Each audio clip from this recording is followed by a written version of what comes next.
Hey everybody, I just thought we would start lesson 1 today, at least if you're interested. We're just going to cover the basics of what kind of meteorites there are, certain shapes, basic characteristics and things like that. Your average meteorite is actually going to be pretty heavy. Heavier than most of what you find on Earth. Diamonds, that's kind of an exception, but they're still fairly dense. They're more dense than quartz. Harder, obviously, so you can do the hardness tests, but your meteorite types are going to be stony, iron, and iron. Those have a lot of categories in them, like subcategories. Under the stonies, you have a lot of the carbon stones, various things like that. Under the stonies, you also have what you would call... Sorry, give me 1 second here, I'm kind of drawing a blank. Chondrites and achondrites. Achondrites are meteorites that have never been really affected in any way or form since their creation.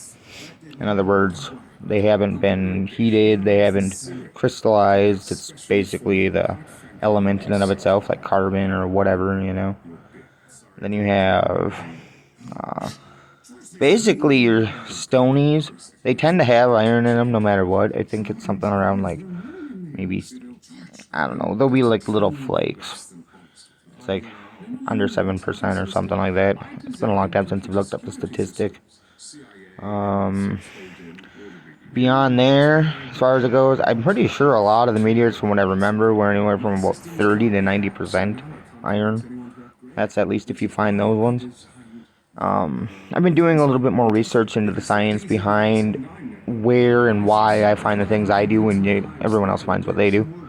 I mean, I'll get into that more in the future because it's a little advanced for everybody, but iron meteorites, those are actually obviously iron. There's something around, it's like 30% nickel and 90% iron, or I can't remember the exact number. It's been a while since I've looked it up again. But that's generally how they actually identify it. They use a thing called a spectrometer, and it will tell them what kind of minerals are within the stone. They have a thing called regmaglids. They look like thumbprints from when they heat up in the atmosphere, or even out in space potentially, depending upon where they've been. But it will look like a thumbprint all across them. It's because of the material's displacement across the stone from the heat, and then as it actually like cools down, it just maintains that shape. So they're pretty cool.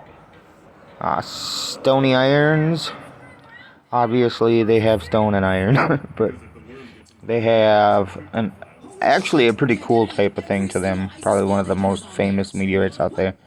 They're called palisade meteorites. They come with olivine and iron, generally about equal parts.